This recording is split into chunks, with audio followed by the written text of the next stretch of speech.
হোক সেটা আপনার বাবা মায়ের অথবা কোন পীর মুরিদ অথবা মহল্লার কেউ একজন তার কবর জিয়ারত করতে গেলেন। কবর জিয়ারত করা ভালো না খারাপ? ভালো, অবশ্যই ভালো। এটা কবরবাসীদের হক,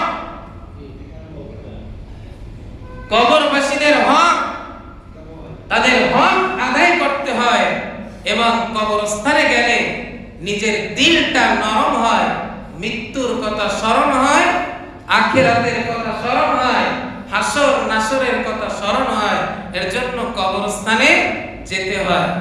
কবরস্থানে গেলে কেউ নাই সুন্দরভাবে দোয়া টোয়া কইরা লাস্টে দেয়া আবেগের কারণে সুন্দর করে একটা সেজদা দিয়ে দিলেন। আপনার সারা মাসের ইবাদত আছে।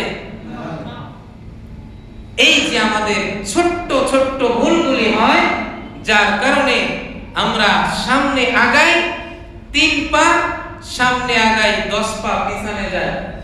আমাদের ইবাদতের প্রতি, নামাজের প্রতি, কোরআন তিলাওয়াতের প্রতি আমাদের টান নাই, ভালোবাসা নেই, আন্তরিকতা নেই। কারণ এক পাশ থেকে কামাই করি, অন্য পাশ থেকে শেষ হয়ে যায়। মানুষ ভুলের ঊর্ধ্বে নয়, মানুষ ভুল করবে, আল্লাহ ক্ষমা করবে। তো যারা ইবাদতের মধ্যে কাউকে শরীক করবে না, অংশীদারিত্ব করবে না, শিরক, ইন্নাহু মাইয়ুশরিক বিল্লাহ, যারা আল্লাহর সাথে অংশীদারিত্ব করবে, শিরক করবে, ফাকাদ হারামাল্লাহ আলাইহিল জান্নাহ, ওই সমস্ত বান্দা বান্দীদের জন্য আল্লাহর জান্নাত হারাম হয়ে যায়। নাউযুবিল্লাহ।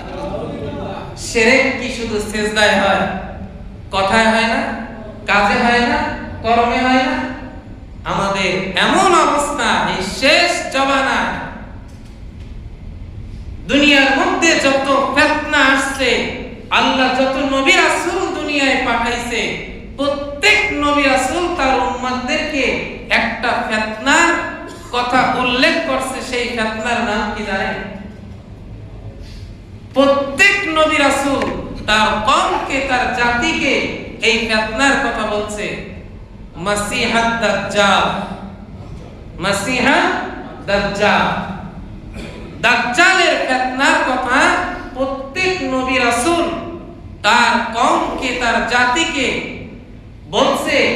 এমন কি আমাদের নবী এমন ভাবে সাহাবায়ে কেরামদেরকে বলছে, সাহাবায়ে কেরাম বলছে মনে হচ্ছে যেন দাজ্জাল বাহিরে কোনো ঝোপের মধ্যে পলায় আছে।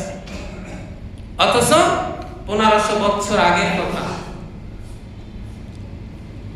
দাজ্জাল আসার আগে এরকম আরো 29 জন দাজ্জাল বের হইবে। এর ফটোকপি। এরা কারা? এদের কারিশমা থাকবে। কারিশমা কি? আমরা কিন্তু রাস্তাঘাটে যখন চলি, জাদুবিদ্যা হোক কিংবা অন্য কিছু হোক, নতুন কিছু দেখলে আমরা আকৃষ্ট হয়ে যাই।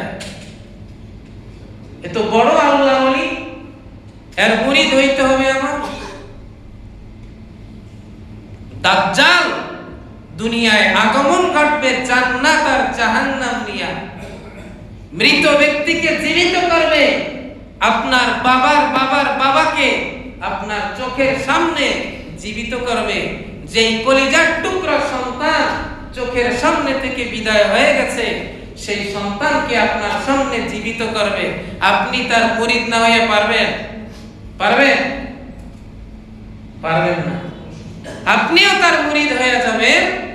শুধু তারাই মুরিদ হবে না, যাদের মধ্যে ন্যূনতম ঈমান থাকবে, তাকওয়াবান যারা, আল্লাহর ভয় যাদের অন্তরে থাকবে, যারা শিরক মুক্ত ইবাদত করবে, ওরা স্পষ্ট ওই দাজ্জালের কপালে লেখা থাকবে কাফার, কাফের।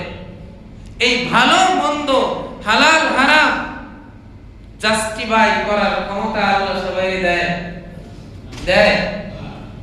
কিন্তু আল্লাহ তো বিধান দিয়ে দিয়েছেন, এটা হালাল, এটা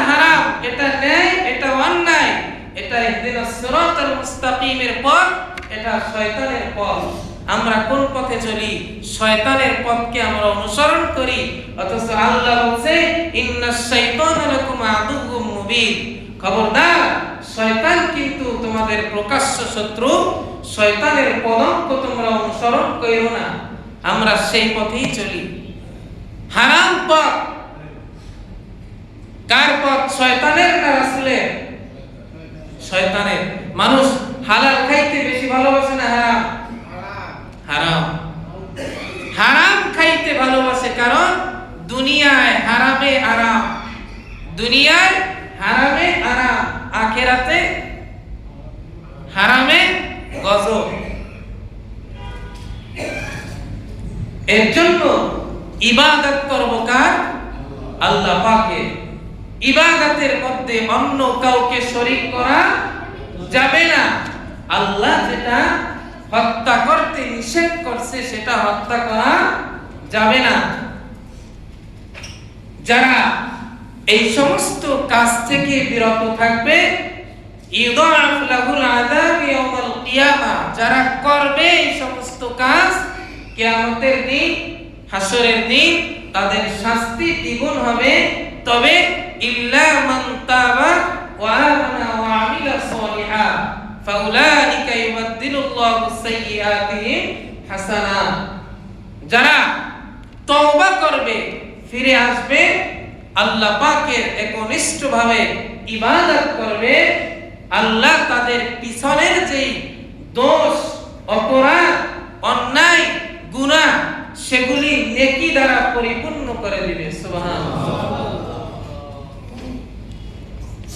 আমাদের অনেকের চিন্তা, জীবনে এত গুনাহ করছি, এত অপরাধ করছি, আল্লাহ কি আমারে মাফ করবে? এরকম চিন্তা মানুষের মাঝে আছে না? আল্লাহ রাসূল কি বলছে? ইয়াসসিরু ওয়ালা তুআসসিরু ওয়ালা ওয়াবাশশিরু ওয়ালা তুনাফফারু, তোমরা ইসলামকে সহজ করো, কঠিন কইরো না। মানুষকে সুসংবাদ দাও, বিমুখ কইরো না। ইসলাম কঠিন না সহজ? সহজ। কঠিন করা যাবে না। কঠিন আমরা করি। কিভাবে করে দেখেন, কোন আলেম, কোন মুফতি, মুহাদ্দিস নামাজ কয় ওয়াক্ত? 5 ওয়াক্ত। 4 ওয়াক্ত করার ক্ষমতা কারো আছে? 6 ওয়াক্ত নাই। কারণ এই বিধান কার? আল্লাহ রাসূল পারবে এই বিধান পাল্টাইতে? এমনকি আল্লাহ রাসূলের একজন স্ত্রী একবার মধু পান করছে গলার মধ্যে আংরায়, আল্লাহ রাসূল বলছে তুমি এটা আর পান কইরো না। আল্লাহ আয়াত নাযিল করছে, ইয়া আইয়ুহান নাবিয়্যু লিমা তুহাররিমু মা আহাল্লাল্লাহু লাক, হে রাসূল আমার দেওয়া হালাল জিনিস হারাম করার ক্ষমতা আপনাকে দেওয়া হয় নাই।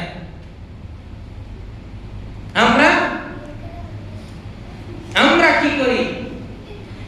ইসলামকে আমরা কঠিন বানাই। কিভাবে বানাই? ফরজ, ওয়াজিব, সুন্নতে মুআক্কাদা এই জিনিসগুলা ছাইরা দেওয়া, পরিবর্তন করার ক্ষমতা কারো আছে? এটা করতেই হবে। স্পষ্ট ঘোষণা আল্লাহ পাকের, যদি আমার বিধানকে মানো জান্নাত, না মানলে জাহান্নাম। কঠিন কোথায় বানাই আমরা? কঠিন কোন জায়গায় বানাই? আপনারা তো বানান না, আমাদের মতো কিছু আলেমরা বানায়। কেমনে বানায়? সুন্নাতে জায়েদা, মুস্তাহাব,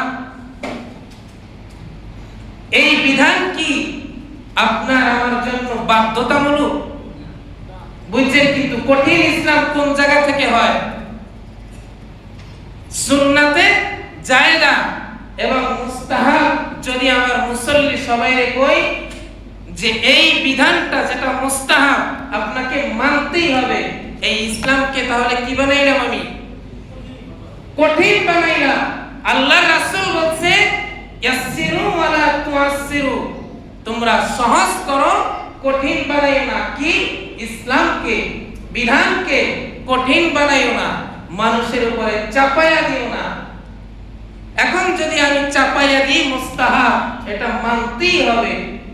মুস্তাহাবের বিধান আপনার যদি সামর্থ্য থাকে, ইচ্ছা থাকে, মানতে পারেন, ছাড়তেও পারেন, কোনো সমস্যা নাই। এটার নাম মুস্তাহাব। সুন্নাতে জায়েজা, সুন্নাতে মুআক্কাদা মানতে হবে, ছাড়ার সুযোগ নাই। ওয়াজিব পালন করতেই হবে, ফরজ তো মানতেই হবে। তাহলে আমরা ইসলামকে আমরা কঠিন বানাই আর মনে মনে চিন্তা করি আল্লাহ মনে হয় আমাকে ক্ষমা করবে না, আমি তো গুনাহে জর্জরিত হয়ে গেছি। এক ব্যক্তি 99টা খুন করছে। কয়টা? 99টা খুন করছে। এক পাদ্রীর কাছে যাইয়া বলে, আমি তো জীবনে অনেক গুনাহ করছি, অন্যায় অবিচার জুলুম করছি, আমি 99টা খুন করছি, আল্লাহ কি আমাকে মাফ করবে? আমার কি মাফ পাওয়ার কোনো সুযোগ আছে? ওই ব্যক্তি বললেন, তোমার মাফ পাওয়ার কোনো সুযোগ নাই। চিন্তা করলো, আমার যদি মাফ পাওয়ার সুযোগই না থাকে, তার তোর আর বাইসে থাকার কোনো অধিকার নাই। তারাও মেরে ফেলেছে, 100 খুন করলো।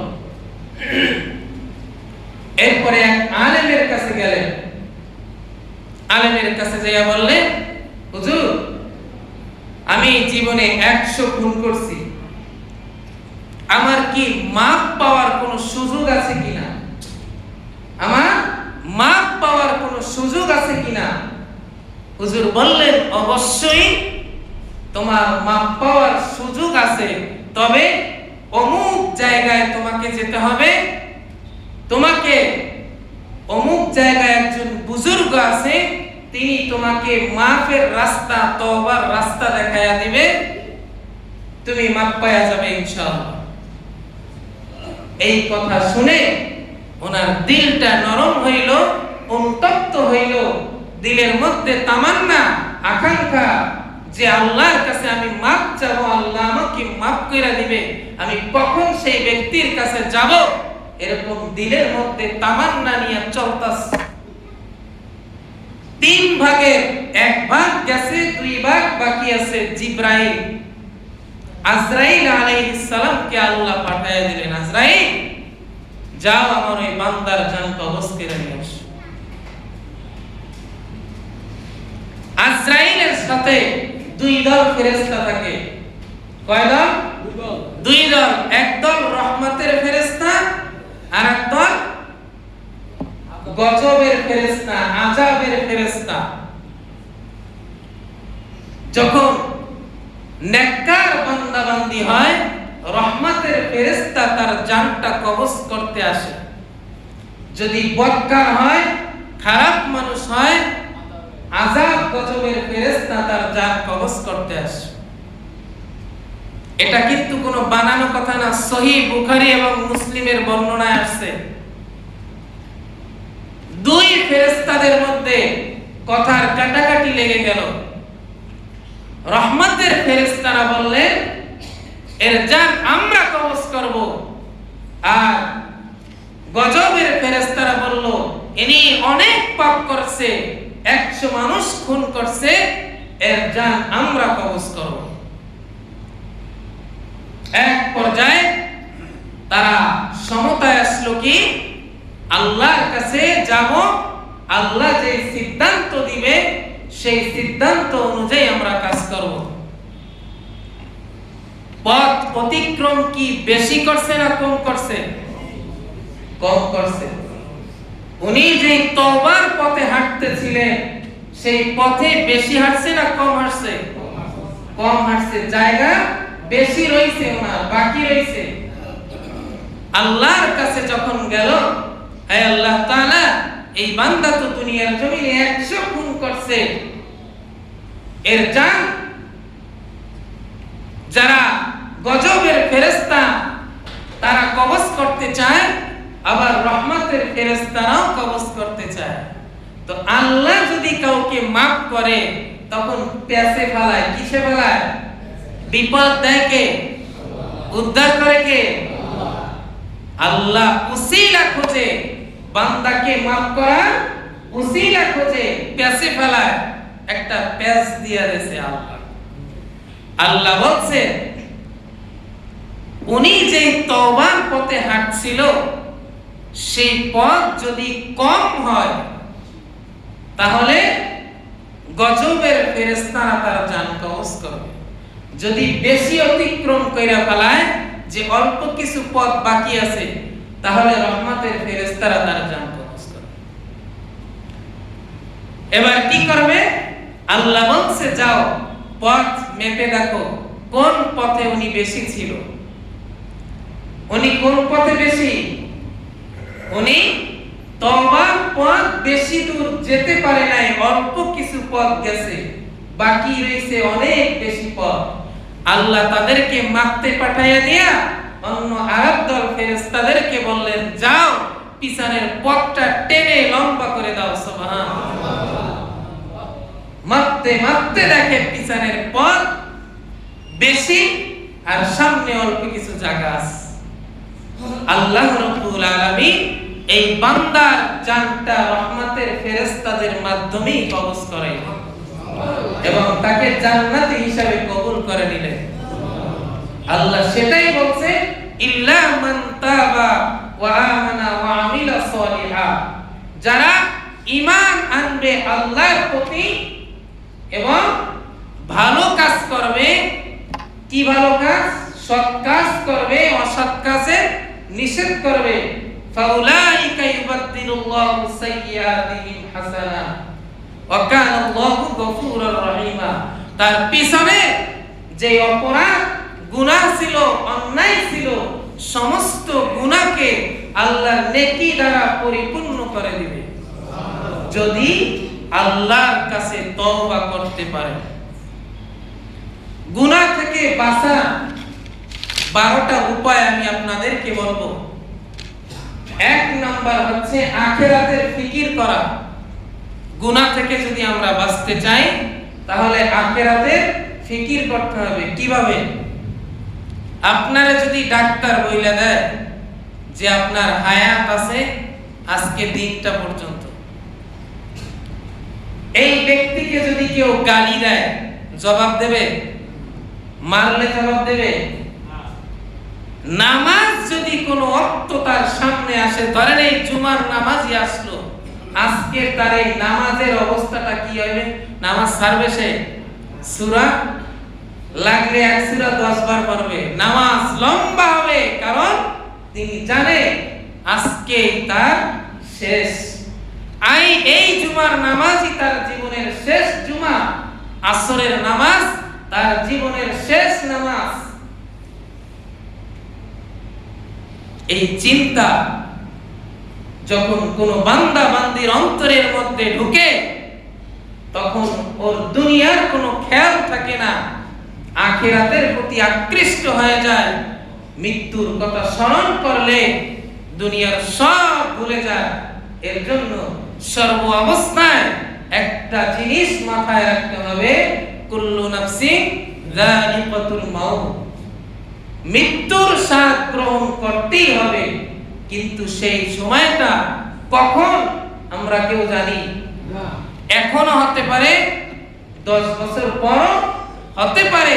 বুদ্ধিমান যারা সর্ব অবস্থায় মৃত্যুর জন্য প্রস্তুতি গ্রহণ করা, এটাই বুদ্ধিমানের কাজ। কারণ জানি না কখন ডাক আসবে। যখন ডাক আসবে তখন কি আজরাইলকে বলতে পারবেন ভাই 2 রাকাত নামাজ পড়ে একটু সুযোগ দাও? না। এই আফসোস কইরেন না, ইয়া লাইতাহা কানাতিল কাদিয়া মা আগনা আন্নি মালিয়া। আল্লাহ যে জীবনটা দিছে এই জীবন নিয়ে হাসরের ময়দানে আফসোস কইরেন না। যদি বুদ্ধিমান হন দুনিয়া থেকে আখিরাত কামাই করে নিয়ে যান, না হলে হায়াত নিয়ে, এই জীবন নিয়ে, এই সম্পদ নিয়ে, এই ক্ষমতা নিয়ে আফসোস করবেন হাসরের ময়দানে। ইয়া লাইতাহা কানাতিল কাদিয়া, আরে আমার এই মৃত্যুই যদি আমার জীবনের শেষ হয়ে যাইতো তাহলে কতই না ভালো হতো।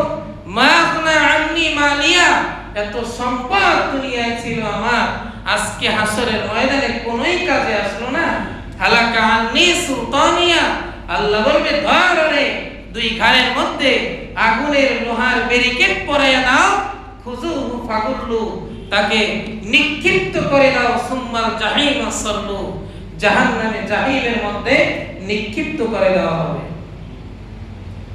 এর জন্য আমাদের সর্ব অবস্থায় আখিরাতে ফিকির করতে হবে। 2 নাম্বার, খাঁটি তওবা করতে হবে। কোন তওবা? খাঁটি তওবা। ইয়া আইয়ুহাল্লাযীনা আমানু তুবু ইলাল্লাহি তাওবাতান নাসুহা, উত্তম রূপে তওবা করতে হবে। তওবা কেমনে করে? আস্তাগফিরুল্লাহ আস্তাগফিরুল্লাহ আস্তাগফিরুল্লাহ। পাপ করবে বান্দা, মাফ করবে আল্লাহ। আল্লাহর নাম গফফার, গফফার নামের উসিলা করে আপনাকে আমাকে মাফ করে দিবে। কিন্তু উত্তম রূপে তওবা করতে হবে। আল্লাহ, ওই যে ব্যক্তি 100 খুন কইরা মাফ পাইছে কেমনে? উনি তওবার পথে হাঁটছিলেন। কোন পথে? তওবার পথে। এরকম দিল তামান্না আকাঙ্ক্ষা নিয়ে আমাদেরকে আগাতে হবে। আল্লাহ, আমি মসজিদে যাচ্ছি, আল্লাহ তোমার কাছে মাফ চাই, ক্ষমা চাই। আল্লাহ, আমি অন্যায় করছি, অপরাধ করছি, তুমি আমাকে মাফ করে দাও। মাফ করবেন কে? আল্লাহ। বেশি বেশি ইস্তেগফার পড়া। ইস্তেগফারের এত ফজিলত, আপনার ঘরে শান্তি নাই, দৈনিক 1000 বার ইস্তেগফার পড়ে, আস্তাগফিরুল্লাহ আস্তাগফিরুল্লাহ আস্তাগফিরুল্লাহ। অনেকে বলে, হুজুর আস্তাগফিরুল্লাহ তো আল্লাহ আপনি আমার মাফ করেন, ঘরে শান্তি দেবে কেমনে? বান্দা যখন গুনাহ মুক্ত হয়ে যায়, নিষ্পাপ হয়ে যায়, কিসের মাধ্যমে? এই তওবার মাধ্যমে, আস্তাগফিরুল্লাহর মাধ্যমে মানুষ নিষ্পাপ হয়ে যায়। তখন জবান থেকে যা চাইবে আল্লাহ তাই দিবে। আপনার কি প্রয়োজন সেটা কে ভালো জানে? আল্লাহ ভালো জানে। আপনার ঘরে শান্তি নাই, আস্তাগফিরুল্লাহ আস্তাগফিরুল্লাহ পড়ে। আপনার স্ত্রী সন্তান কথা শোনে না, আস্তাগফিরুল্লাহ পড়ে 1000 বার। আপনার মেয়ের বিবাহ হচ্ছে না, আস্তাগফিরুল্লাহ পড়েন। ব্যবসায় লস হইতাছে, উন্নতি নাই, আস্তাগফিরুল্লাহর আমল করেন। আপনার কি লাগবে? আস্তাগফিরুল্লাহকে সঙ্গী বানান, আপনার সব আল্লাহ মিটাইয়া দিবে। যা প্রয়োজন আল্লাহর গায়বী খাজানা থেকে আল্লাহ ব্যবস্থা করে দেবে। সুবহানাল্লাহ। এরপরে ক্ষমা পাওয়ার আশায় বারবার ক্ষমা চাওয়া। দেখেন না, কিছু ভিক্ষুক আছে, ভিক্ষা চাইছে, আপনি কইছেন মাফ করেন, আবার এসে বলে আল্লাহর রাস্তায় কিছু দেন, বলে না? ওনার ইচ্ছা, ওনার আকাঙ্ক্ষা, ওনার মনের বাসনা হয়তো বারবার গেলে দিতেও পারে। আল্লাহর কাছে বান্দা যখন বারবার মাফ চায়, সব